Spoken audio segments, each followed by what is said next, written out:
오늘 우리에게 주신 아침의 말씀 스가랴, 이 스가랴 앞에 학계가 있는데 학계 선지자와 스가랴 선지자는 동시대의 인물입니다. 동시대의 인물인데 이스라엘 백성이 그 1차 포로 귀환을 합니다. 70년에 참 끔찍스러운 포로 생활을 마치고 하나님 은혜로 바벨론 1차 포로로 돌아와서 그들이 제일 먼저 해야 할 일이 뭐냐면 무너진 성전을 건축하는 일입니다. 그런데 이 성전 건축을 하다가 방해가 일어나가지고 스톱을 하고 16년 동안 BC 536년에 시작해서 BC 520년 동안 16년 동안을 이걸 하지 못하고 우왕좌왕하고 자꾸 믿음이 떨어지고 모든 삶이 피폐해져 갈 때에 하나님께서 학계와 스가랴 선지자를 통해서 그들의 삶을 지적하면서 이렇게 있으면 안 된다고 격려하면서 다시 하나님의 성전을 건축하라고 건면한 그때 그 당시에 쓰임받던 사람이 학계 스가랴 선지자인데요.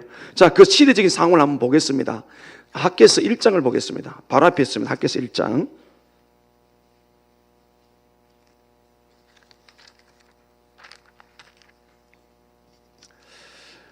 1장 1절부터 11절까지인데요. 우리 제가 한 절을 여러분들과 읽으면서 꼭 좀 내용을 기억하시기를 바랍니다. 다리오 왕 제2년 여섯째 달 곧 그 달 초하루에 여호와의 말씀이 선지자 학계로 말미암아 스아딜의 아들 유다 총독 스룹바벨과 여호사닥의 아들 대제사장 여호수아에게 임하니라. 이르시되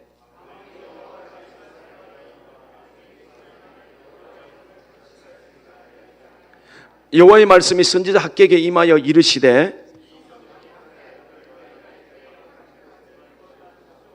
그러므로 이제 만군의 여호와가 이같이 말하노니 너희는 너희 행위를 살필지니라.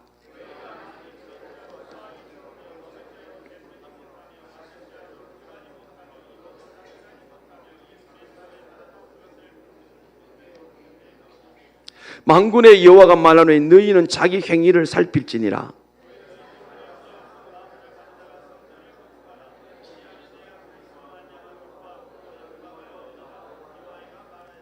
너희가 많은 것을 바랐으나 도리어 적었고 너희가 그것을 집으로 가져갔으나 내가 불어버렸느니라. 나 만군의 여호와가 말하노라. 이것이 무슨 까닭이냐? 내 집은 황폐했으되 너희는 각각 자기의 집을 짓기 위하여 빨랐음이라.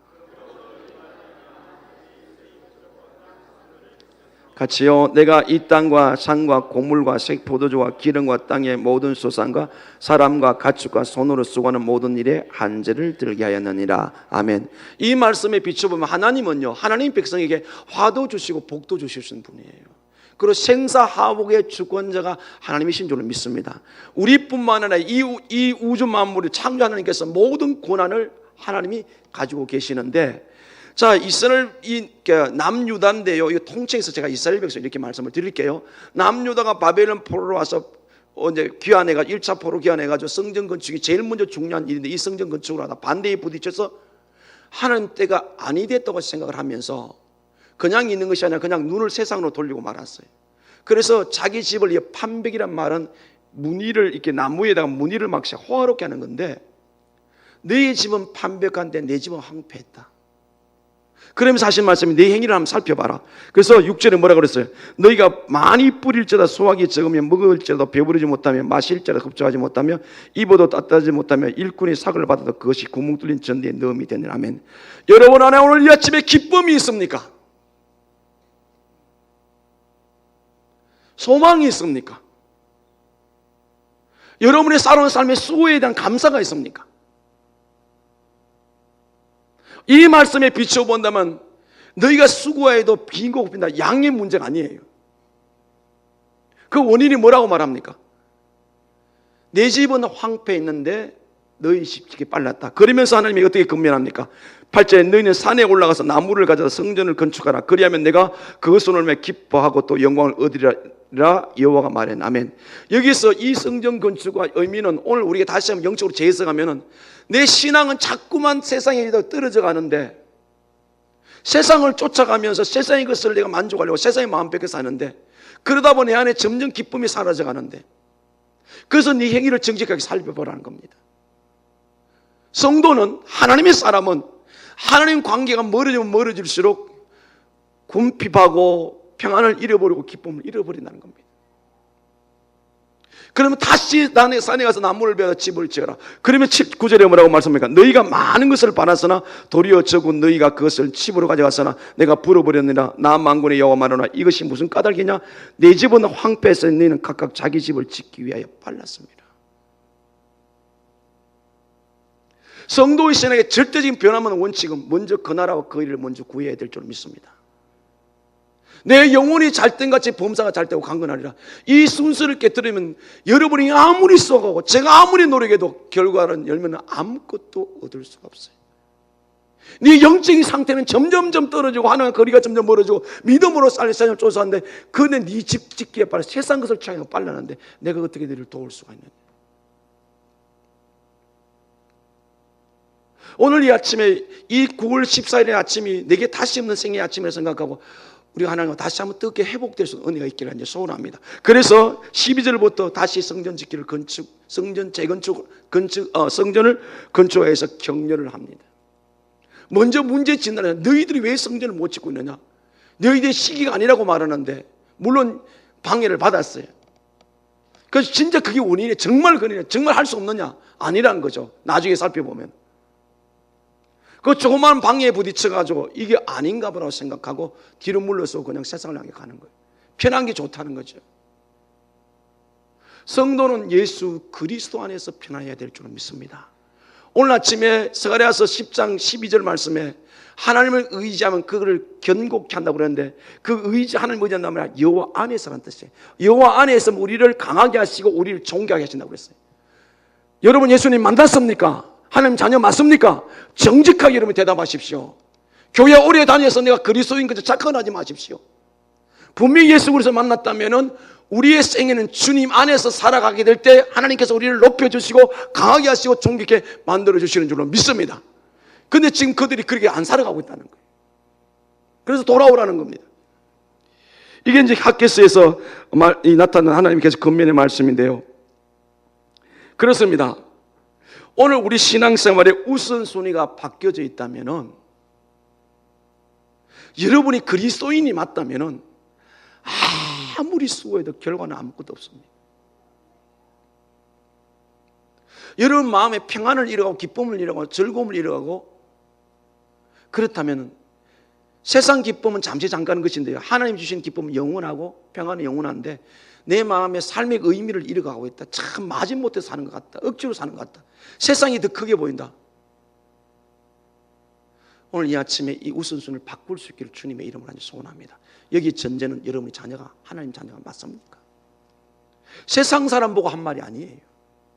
그들을 지배했던 바벨론 제국에 사는 보고 한 말이 아니에요.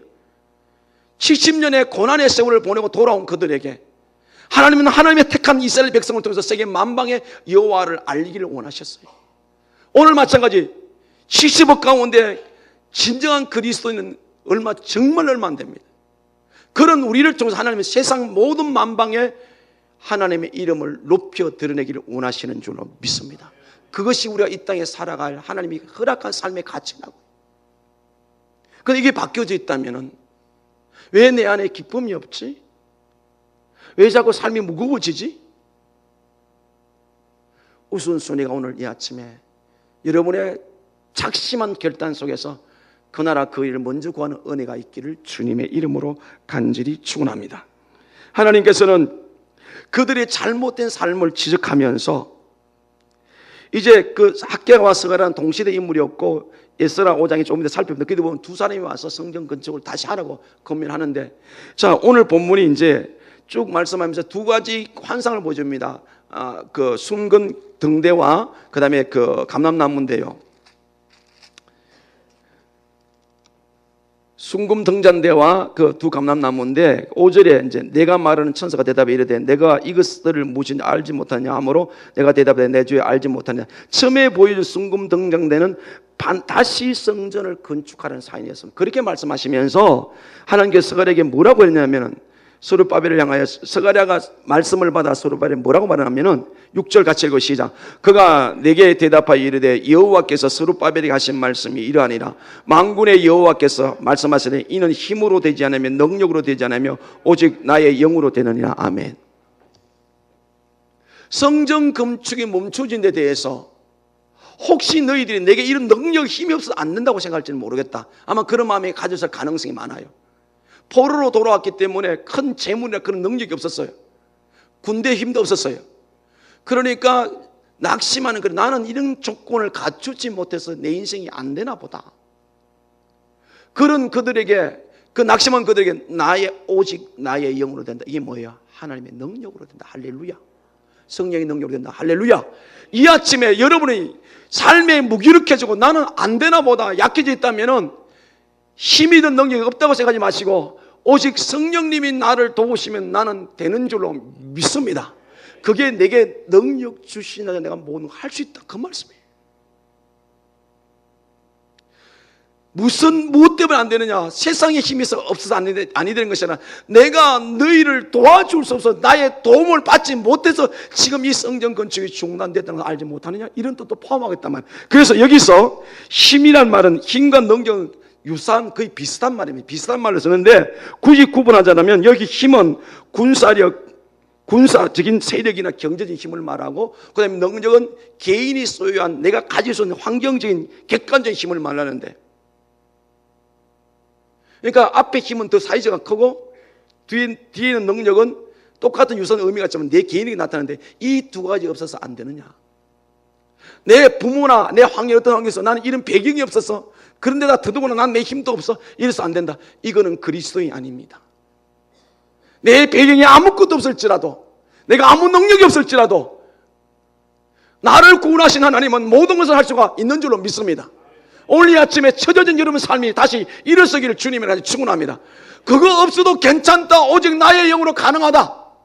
근데 이 사람들이 반대에 딱 부딪히자 그걸 포기하고 16년 동안을 성전 건축을 안 짓고 언제 지을지도 몰라요. 사람이 한번 낙심의 한계에 사로잡히면요 사탄은 계속 낙심하게 만든 존재가 도대체 누굽니까? 사탄이에요. 하나님의 일을 방해하는 존재가 도대체 배후에 누워있단 말이에요. 눈에 드러나는 세력들의 그 배후에 사탄이 있단 말이에요. 그래서 이것을 확인하도록 하겠습니다. 에스라서 4장 앞으로 좀 가십시다.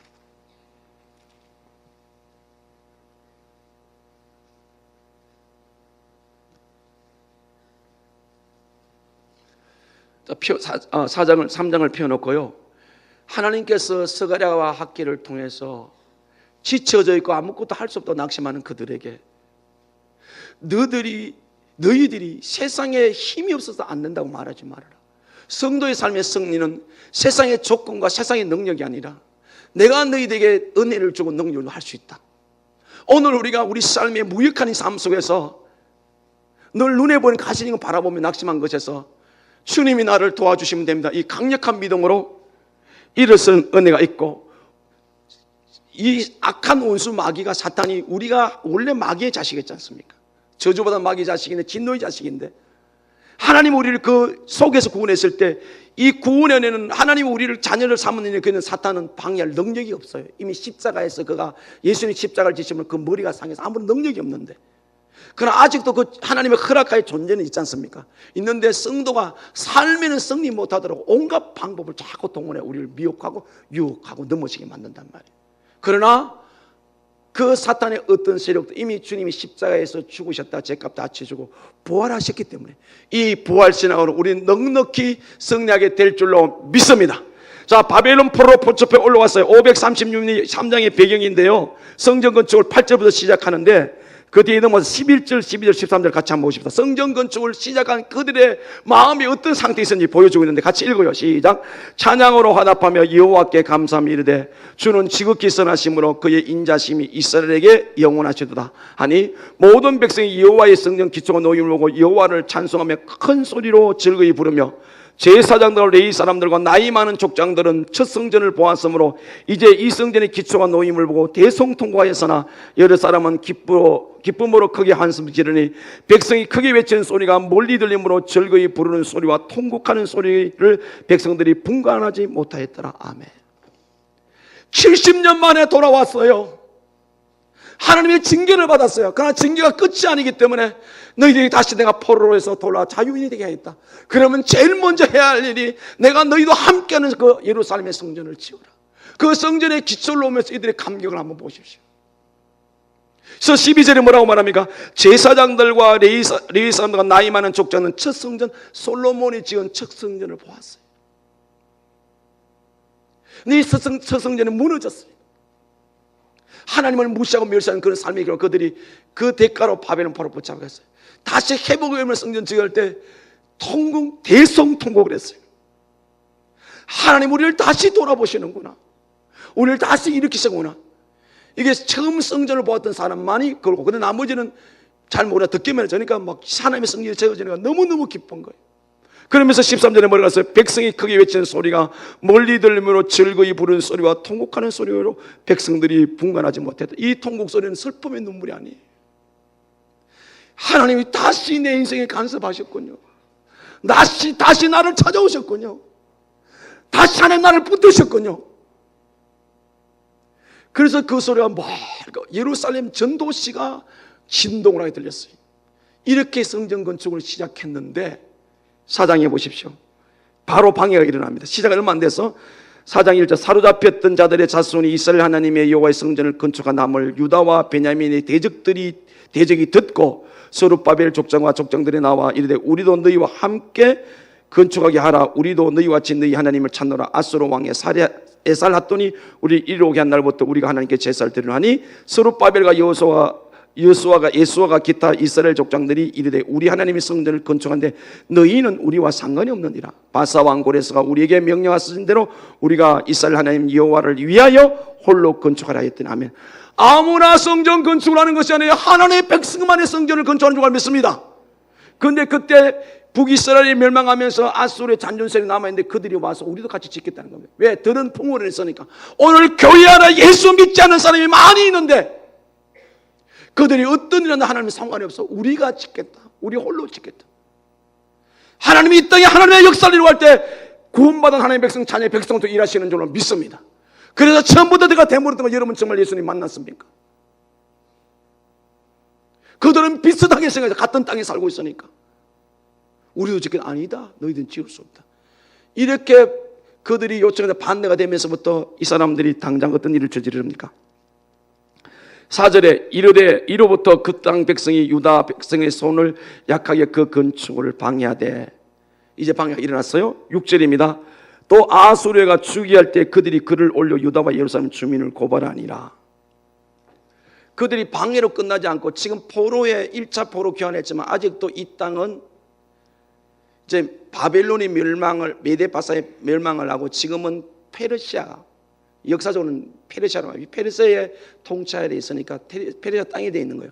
그래서 그 페르시아 왕에게 이렇게 조서를 보냅니다. 보내면서 이 사람들이 여기에 뭘 짓는데 이거 아닙니다 하고 고발했는데 그 고발 내용 보십시오. 11절입니다. 11절 같이 읽어요. 아닥사스다 왕에 올린 그들의 처분은 이러하니 강 건너편에 있는 신하들은 왕에게 아뢰나이다. 당신에게서 우리에게로 올라온 유다 사람들이 예루살렘에 이르러 이 패역하고 악한 성읍을 건축하는데 이미 그 거처를 추측하고 성곽을 건축하니 아멘. 자, 여기서 여러분이 이 말씀을 읽으면서 뭔가 찾아내야 돼요. 이스라엘 백성은 뭐 했죠? 성전 건축을 했는데 여기는 뭘 했다고 말하고 있어요? 어떻게 보고서를 올렸죠? 성을 건축한다고 했어요. 성읍과 이 성전은요 사이즈가 차이가 엄청나게 나요. 더군다나 솔로몬 성전은 엄청나게 컸는데 이 스룹바벨 성은 축소가 조그만합니다. 근데 성전 짓는데 이들이 뭐라고 했어요? 이 사람들이 강 건너 이 사람들이 뭐한다? 성곽을 준다. 이 성은 어떤 의미였습니까? 그 당시에는 군사적인 의미였고 경제력, 국방력 의미를 갖고 있어요. 그러니까 저들이 국방력을 다시 말하면 어떻게 말합니까? 뒤에 13절 보세요. 이제 왕은 아시옵소서. 만일 이 성을 건축하고 이 성읍을 건축하고 그 성곽을 완공하면 저 무리가 다시는 조공과 관세와 통행세를 바치지 않으며 아뢰니 결국 왕들에게서 손해가 되리이다. 하나님을 예배하는 성전을 짓는데 이들이 거짓말했다 이 말이에요. 여러분 거짓말의 배후에 도대체 누가 있습니까? 사탄이 있단 말이에요. 그럼 왜 스가랴에게 서라갈 통해서 스룹바벨에 말합니까? 힘으로 넘어되지 않고 오직 여호와 영으로 된다. 여러분 사탄을 대적할 수 있는 사탄의 존재를 결박시킨 것은 사탄의 권세를 제압시킨 것은 오직 하나님밖에 없는 줄로 믿습니다. 이 일이 이렇게 벌어진 거예요. 성전 건축하는데 이 사람들이 방해하다 자기들 같이 안 되니까 어떻게 그 집 보고 서었단 말이에요. 그래서 성을 지어놓고 조공도 안 바치고 떠날 거죠. 심지어 이렇게까지 말합니다. 16절 보세요. 이제 감히 왕에게 아뢰오니 이 성읍이 중건되어 성곽이 중공되면 이로 말미암아 왕의 강 건너편 영제가 없어지리라 하였더라. 아직까지 페르시아의 지배하였는데 저들이 성 지으면 독립해가지고 왕의 땅이 없어집니다. 이렇게 나온 거예요. 이게 전부 어떤 말이에요? 전부 거짓말이에요. 사랑하는 성도 여러분, 우리 모두가 절대로 거짓말하면 안 돼요. 나에게 유익하려고 거짓말하면 안 돼요. 거짓말은 무조건 사탄이 우리를 노리는 거예요. 이걸 이 사람들 알아는 이름 보고 올라간지 안 올라간지 모르고 방해가 되니까 스토로 안 짓는 거예요. 우리가 언제 성을 짓는다고 그랬으면, 언제 이 성을 건축하자고 우리 땅 하겠다고 했으면 그게 아니에요. 그런데 거짓말했다. 결국은 어떤 문제가 생기면 영적인 문제가 생겼어요. 성도는 삶을 살아가다 문제가 생기면 항상 우리가 신앙의 관계를 점검해 봐야 될 줄로 믿습니다. 환경과 다른 게 절대로 문제가 아니에요. 영적인 문제가 있어. 거기에 막혔다 안 된다면 반드시 하는 관계를 회복하고 찾아봐야 되는데 이렇게 거짓말 해가지고 그러니까 어떻게 왕이 스톱시켜요. 왜? 자기 땅이 빼앗긴다고 조공도 세금도 안 받치는데 어떻게 그 일할 수 있습니까? 이런 상황이 발생을 했는데 이제 5장에 보면 5장 1절입니다. 선지자들이 곧 선지자 학계와 이또의 손자 스가랴가 이스라엘 하나님의 이름으로 유다와 예루살렘에 거주하는 유다 사람들에게 예언하였더니 이에 스라델의 아들 스룹바벨과 요닥사스다와 아들 예수아가 일어나 예루살렘에 있던 하나님의 성전을 다시 건축하기 시작하며 하나님의 선지자들이 함께해서 그들을 돕더니, 아까 우리 학계하고 스가랴도 그게 BC 520년이거든요. 16년 지나서 왜 이거 안 하고 있느냐? 그래 뭐라고 말했습니까? 힘으로 농으로 안 된다. 하나님이 하시면 안 된다. 이 말을 듣고 이들이 다시 성전 건축을 시작합니다. 여러분, 싸움 속에 무너진 게 뭐가 있습니까? 안 되는 게 뭐가 있습니까? 세상의 조건이 아니라 세상의 어떤 능력이 아니라 하나님이 도와주면 될 줄로 믿습니다. 그래서 오늘 일어나기를 간절히 주님을 축원합니다. 그들이 다시 성전을 짓는 거예요. 지으면서 페르시아 왕에게 조서를 보냅니다. 조서를 본 내용이 이제 6절부터 있는데 그 6절 속에 이런 내용이 있습니다. 6절 이하에 이런 내용이 있는데요. 11절에 그들이 우리에게 대답해 이르기를 우리는 천지 하나님 종이라 예전에 건축되었던 성전은 우리가 다시 건축하노라. 이는 본래 이스라엘의 큰 왕이 건축하여 완공한 것이었으나 우리 조상들이 하늘에 계신 하나님을 노역케 하였으므로 하나님이 그들을 갈대아 사람 바벨론 왕 느부갓네살 손에 넘기심에 그가 이 성전을 걸며 이 백성을 사로잡아 바벨론으로 옮겼더니, 성을 짓는다고 말하지 않고 우리 성전 짓습니다. 그러면서 왜 그렇게 말하는 거예요? 왜? 우리가 원래 큰 왕 솔로몬이 지은 큰 성전이 있었는데 하나님 예명이 있었는데 이게 우리가 하나님 노역게 하면 뭐였어요? 왜 하나님 노역했죠? 불순종했단 말이에요. 그래서 하나님 바벨론 옮겨버렸습니다. 그런데 우리가 다시 일어나서 뭘 잘못했는지 알죠? 우리가 하나님의 불순종과 하나님 노역게 하면 이 성전이 무너졌다는 겁니다. 그래서 돌이켜서 다시 짓는다는 겁니다. 이걸 이제 페르시아 다리오 왕에게 이제 조서를 보냅니다. 보내면서 16절입니다. 이에 세스바살이 이르러 예루살렘 하나님의 성전 지대를 놓았고 그때부터 지금까지 건축하여 오나 아직도 마치지 못하였다 하였사오니 이제 왕께서 좋게 여기시던 바벨론에서 왕의 보물 정각에 조사하여 과연 고레스 왕의 조서를 내려 하나님 이 성전을 예루살렘에 다시 건축하라 하셨는지 보시고 왕은 이 일이 되어 왕의 기쁘신 뜻을 우리에게 보이소서 하였더라. 아멘. 그러면서 내용이 우리가 이 시기에 다시 성전을 짓는 것은 메데 파사가 바벨론 문을 때 그때 그 원년왕이 고레스입니다. 고레스가 명령을 해서 537년에 바벨론 포로로 귀환할 때 그때에 고레스가 조서를 꾸미가지고 우리의 주된 조서가 너는 올라가 성전 지으라 그랬다는 거예요. 그게 지금 그 왕궁에 바벨론 왕궁에 보물을 넣어둔 그 집에 있다는 그걸 한번 찾아보라는 겁니다. 우리는 반드시 왕의 명령을 받아 사는데 그들하고 지금 문제가 생겼다는 거예요. 그래서 이 다리오가 이스라엘 백성들의 이 조서를 받고 상고문을 받고 이제 해결합니다. 6장. 이에 다리오 왕이 조서를 내려 문서 창고 곧 바벨론의 보물을 쌓아둔 보물 정각에 조사하게 하여 메대도 악바데 궁성에 한 두루마리를 찾았으니 거기에 기록하였으되 고레스 왕 언년에 조서를 내려 이르기를 예루살렘에 있는 하나님의 성전에 대하여 이르노니 이 성전 곧 제사를 드린 처소를 건축하되 지대를 견고히 쌓고 그 성전 높이는 60규빗으로 너비도 60규빗으로 하고. 17년 전에 포로로 귀환할 때 바사왕 고레스, 원년왕이 고레스가 어떤 조서를 했는지 그걸 찾아낸 거예요. 뭐라고? 올라가서 성전 지어 하나님 앞에 제사 드리게 하라. 오늘 우리는 삶을 사는 문제가 있을 때 하나님이 뭐라고 어떻게 했는지를 뿌리부터 찾아 올라가면 답이 있는 줄로 믿습니다. 현상이 있는 현실만 보죠. 현상만 보죠. 본질을 봐야 돼. 이들이 아마 이렇게 부딪히다 그때 우리가 올라올 때에 우리 힘으로 올라온 게 아니고 왕이 그랬는데 그 믿지 않는 고레스 하나님이 마음을 만져 그 일을 하게 하셨잖아요. 그럼 다시 한번 찾아보자. 그랬더니 그런 문서가 반드시 있을 거라는 겁니다. 그래가지고 이제 성전을 이제 짓는데, 그럼 이 말을 이제 다리오 왕이 확인하면서 내린 명령입니다. 5절입니다. 또 느부갓네살이 예루살렘 성전에서 탈취하여 바벨론으로 옮겼던 하나님의 성전 금, 은 그릇들을 돌려보내어 예루살렘 성전에 가져다가 하나님의 성전 앞 각기 제자리에 둘지라 하였더라. 그러니까 요거까지가 이제 고레스왕이 한 말이에요. 그 다음에 7절부터 하나님의 성전 공사를 막지 말고 유다 총독과 장로들이 하나님의 이 성전을 제자리에 건축하게 하라. 내가 또 조서를 내려서 하나님의 이 성전을 건축함에 대하여 너희가 유다 사람의 장로들에게 행할 것을 알리노니 왕의 재산 곧 유브라데 강 건너편에 거둔 세금 중에서 그 경비를 이 사람들에게 끊임없이 주어 그들을 멈추지 않게 하라. 또 그들이 필요하는 것은 곧 하늘의 하나님께 드릴 번제의 수송아지 순양과 어린 양과 또 밀과 소금과 포도주와 기름을 예루살렘의 제사장의 요구대로 어김없이 날마다 주어 그들이 하늘의 하나님께 향기로운 제물을 드리어 왕과 왕자들의 생명을 위하여 기도하게 하라. 내가 또 명령을 내리니 누구를 막론하고 이 명령을 변조하면 그의 집에서 들불을 빼내고 그를 그 위에 메어 달게 하고 그의 집은 이로 말미암아 그름덩이 위가 되게 하라. 만일 왕들이 나 백성이 이 명령을 변조하고 손을 들어 예루살렘 하나님의 성전을 헐진데 그곳에 이름을 두신 하나님이 그들을 멸하시길 원하노라. 나 다리오와 조서를 내렸노니 신속히 행할지어다 했더라. 아멘. 자, 변조됐죠, 그죠? 성전을 짓는다. 그들은 뭐라고 보고를 했습니까? 성을 짓는다고 했어요. 근데 다리오 왕이 어떤 명령이면 다 그들이 필요는 다 해줘라. 물자가 다 되어줘라. 그리고 만일에 이 하나님 명령에 변전자가 있으면 그들은 집을 그름더미로 만들어버리겠다. 사랑하는 성도 여러분, 하나님의 말씀을 내 임의대로 맞추지 않기를 원합니다. 말씀 그대로 믿고 가야 될 줄로 믿습니다. 변조하면 바꿔놓으면 하나님의 명령을 바꾸는 하나님께서 가만두지 않겠다고 했어요. 그게 이제 다리오 왕이 방해 세력들에 대해서 처방을 했습니다.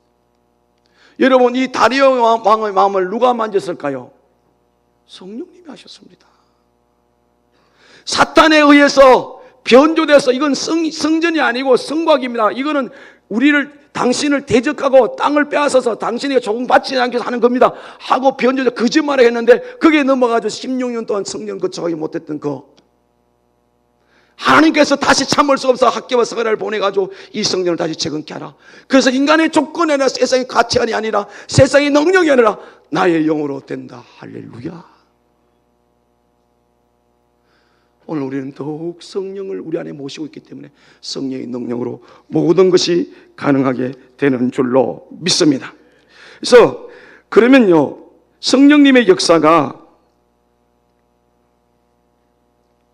어디서부터 나타납니까? 창세기 1장에 보면은 천지 창조할 때 신이 수면에 운행하느니라.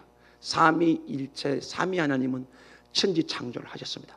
그리고 구약부터 신약에 하나님의 가시적인 능력을 나타내 그걸 누가 하셨습니까? 바로 성령님이 하셨습니다. 성령님이 가장 더욱 중요한 일이 뭡니까? 예수님을 죽은 가운데 부활시키셨고 성령님은 영원한 마귀 자식의 멸망받은 사람을 예수 믿게 하여 구원시키는 일을 하는 줄로 믿습니다. 그래서 성령으로 거듭나지 않으면 하늘 나라에 들어갈 수 없다. 성령으로 거듭났다면 하나님의 성령이 내 안에 들어와. 예수를 믿었다, 영접했다면 하나님의 성령이, 이 어마어마한 절대 능력의 성령이 삼위의 하나님이 우리 안에 들어와 계시는 줄로 믿습니다. 그래서 너희 눈에 보이는 가시진 거 가지고 실망하고 낙심하지만 너를 죄와 사망에 구원한 하나님의 성령이 너의 모든 인생의 모든 문제를 해결해 줄 수 있다. 할렐루야. 이걸 오늘 우리 믿고 사는 거예요. 이스라엘 백성들처럼 그 방해 앞에서 멈춰버리고 세상을 쫓아가면서 하나님을 하자, 하나님 마음을 아프게 하는 그 시대의 사람은 오늘 우리 시대도 마찬가지예요. 분명히 예수를 믿는다고 그래요. 정말 확인하고 싶어요. 믿는다면 우리는 성령을 쫓아 살아가야 될 줄은 믿습니다. 불가능을 가능케 하시는. 그래서 오늘 이 말씀을 우리가 부여잡고 9월 17일부터 10월 26일까지 우리 교회는 매월 10월 마지막 주에 추수감사주의를 지킵니다. 이 추수감사주의를 지키면서 2007년부터 우리는 추수감사금을 가지고 선교사를 파송하든지 교회를 세우든지 지금까지 해왔습니다. 그래서 한 3년을 묵고서는 우리가 태국 난에 땅을 사고 3층 건물을 집을 지었습니다. 그래서 남북쪽을 중심으로 해서 늑분, 남창, 기우짠, 그 태국 난의 공고사를 이 원래 정태경 선교사님 활동했던 데는 해발 2000m 넘는 지역이에요. 그래서 이번에 우리가 6월 달에 우리 지역 교회의 1층의 카페를, 크리스천 카페를 대학생들을 이제 복음 전할 도구로 삼는데 갔다가 이제 우리에게 트랙터 이야기를 했어요. 지금 태국이 해발 2000m 넘는 그곳에는 전부 다 화전민이에요. 불을 태워가지고 밭을 만들고 또 한해 지고 넘어가고 그러는데 태국에서 지금 정부에서 그걸 막고 있다는 이 사람 산속에 있는 소수 민족들입니다. 부족이래요. 태국민이 아닙니다. 그래서 지금 자꾸 그걸 못하게 막다 보니 점점 위축되는데 정부에서 어떤 지시를 내리는가 하면 논을 만들고 밭을 만들면 그건 넘겨주겠다는 겁니다. 그때 소유주겠다. 그러면 그걸 작업하는 트랙터가 필요하다는 거예요. 그래서 처음에 올 때는 트랙터가 2천만 원 정도 된다 그랬어요. 근데 왔는데 나중에 세계적인 그 메이커가 구보다 트랙터인데 그 산에서는 85마력이나 95마력인데 그 마력이 85마력이 돼야 산이 뭐 엄청나죠 이렇게. 그것을 밭을 만들고 논을 만들 수 있는데 그게 4천만 원이에요. 그러면서 어떤 조건이 우리가 됐냐면 4천만 원을 이제 가지고 그 지역을 이제 그 논밭을 만들어 가는데 돈을 받고 하지 않습니까? 일반 업자들은 만 원을 받으면 교회에서는 5천 원을 받아가지고 그래서 1년에 1,000만 원씩 갚아서 4년 만에 다 갚아드리겠습니다. 그래서 우리가 임대료죠. 그럼 그건 뭐냐? 이 추수감사절 드는 건 그렇게 하는데 그럼 4천만 원이 또 내년에 또 있겠죠. 그러면 그걸 모아가지고 또 교회를 세우든지 우리는 선교사를 파송하게 될 것입니다. 어떻게 해야 된다고요? 우리의 머리가 지혜가 아니에요. 그게 아마 이 트랙터가 들어가면 그 산골짜기에 구석구석에 부족들이 있거든요. 이 논을 만들며 밭을 만들면서 엄청난 복음의 영향력이 들어가게 될 줄은 믿습니다. 사람이 할 수 없는 일, 그 일을 우리가 이번 추수감사를 주면서 이런 생각을 해요. 개인적으로 제가 이걸 놓고 기도하면 누군가 할 수 있다고 생각해요. 그런데 우리 교회 그렇게 부자들이 많나? 근데 저는 항상 주의 일은 함께 동참하는 걸 중요하죠. 물론 어떤 일은 또 개인적으로 할 때 있겠지만 이 일은 우리 모두가 함께해서 일 하나 이루고요. 사람이 할 수 없는 일을 우리가 매년 우리 교회의 추수감사는 3천만 원 이상 현금이 나와요. 2012년 같은 경우에는 7천만 원이 넘어서 왜 태국 난에 교회를 세우면서 건축업을 하기 위해서 했기 때문에 그래서 우리가 주의 이름으로 심겨진 것은 그 거두는 열매는 가히 상상 못하는 게 풍성해 주실 줄 믿습니다. 그 다음에 또 한 가지 우리가 이 추수감사절을 앞에도 9월 17일부터 10월 26일까지 40일 특별 새벽 기도를 통해서 한 가지는 바로 한영혼 구원입니다. 영혼 구령은 예수 믿고는 절대로 인간의 방법으로 안 돼요. 반드시 성령님 역사에 될 줄은 믿습니다. 힘으로도 능으로 되지 않고 오직 나의 영으로 되느니라. 그러면 언제 성령님 역사하십니까? 우리가 무릎을 꿇을 때 역사를 한다고요. 그래서 우리가 이 한 해를 바라보면서 이제 우리가 2달, 3달 동안 영혼 추수 이라는데 이 두 가지를 위해서 우리 머리로 세상 방법으로 수단할 때 이게 막막한데 안 되는데 이런 생각하지 마시고 성령님이 역사하시면 우리 성령님이 함께 하시면 무의 수유가 창조가 될 것이며 하나를 심는데 30, 60, 100, 1000만을 거두게 하실 줄로 믿습니다. 그래서 이 40일을 우리가 하루도 빠지면 모두가 달려가면서 먼저는 우리 신앙이 회복되어지기를 원합니다.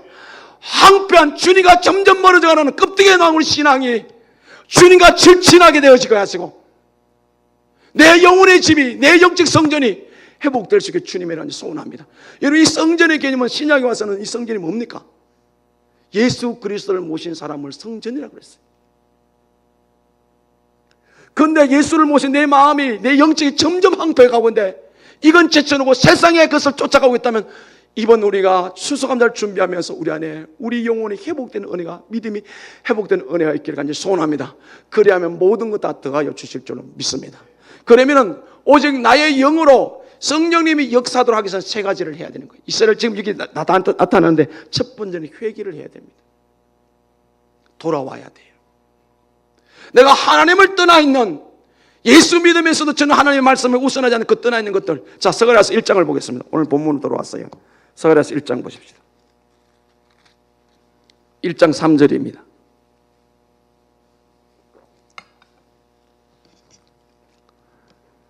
스가랴서 1장 3절 같이 읽고 시작. 그러므로 너는 그들에게 말하기를 만군의 여호와께서 이처럼 이르시되 너희는 내게로 돌아오라.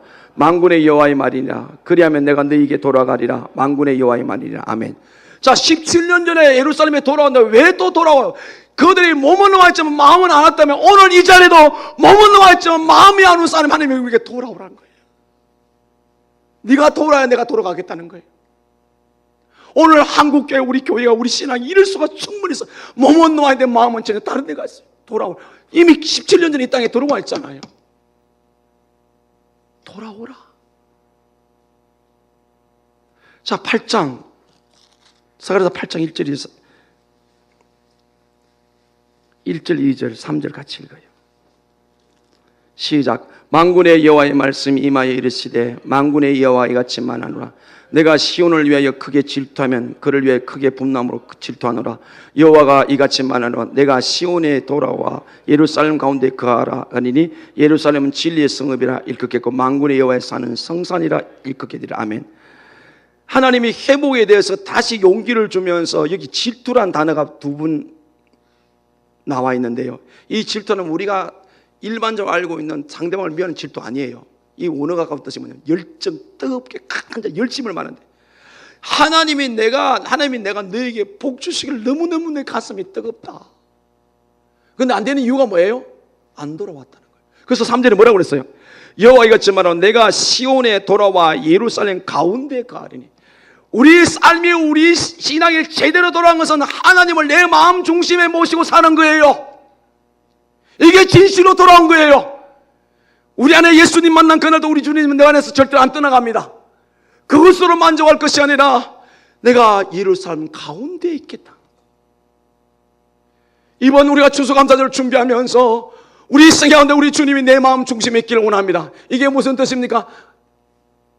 성령님이 역사에서는 두 번째는 말씀에 순종하는 거예요. 말씀의 순종은 내 중심에서 예수 중심으로 옮긴 거예요. 하나님 내 마음의 중심에 모신 증거가 바로 돌아온 증거고, 그 증거가 또 뭐예요? 순종이 뭐예요? 내 중심에서 예수 중심 이동한 거예요. 그리고 세 번째, 기도할 때에 오직 나의 영으로 되리라. 할렐루야. 우리가 가진 인생의 목표, 하나님의 이루어야 할 모든 일들, 사탄은 오늘도 끊임없이 일을 못하도록 거짓말하고 변조시키고, 여러분 창세기 3장에 인류 최초의 사람 아담과 하와에게 사탄이 말을 변조시키잖아요. 정말로 먹지 말다 하느냐? 하나님은 진리를 변조시켜놨어요. 오늘도 사탄은 우리가 하나님 말씀을 액면 그대로 믿지 못하게 만들고 자꾸 내 입장에 맞춰 맞게 만드는데, 그러면 지금 사탄에게 당하고 있어요. 왜? 말씀대로 믿으면 하나님이 역사를 하니까. 우리가 돌이켜, 예레미야 아까 이게 돌이켰는데 회개한단 말은요, 직접적으로 이렇습니다. 술을 먹는 사람은 술을 안 먹는 거예요. 행동이 변화해요. 그래서 우리가 돌이켜 하나님의 마음 중심의 삶에 우리 주님 모시고 하나님이 아니면 안 되면 기도하게 될 때 오늘 여기에 나타난 나의 영으로 되리라. 16년 동안 멈췄던 하나님의 성전이 하나님께서 이방 나라 왕의 마음을 움직여서 그대로 다 해주고 필요한 대로 다 채워주고 완벽하게 해주고, 만일에 변자면 반대한 그들은 그름더비로 만들어버리고 하나님이 그들을 심판할 것이다. 그런 것이 아닌 우리는 오직 성령으로 우리 안에 성령님 의지하고 바라고 중심에 모시고 기도하여 2014년 가을에 놀라운 영육 간의 강건한 추수가 있기를 주님의 이름으로 간절히 축원합니다. 아멘. 기도합니다.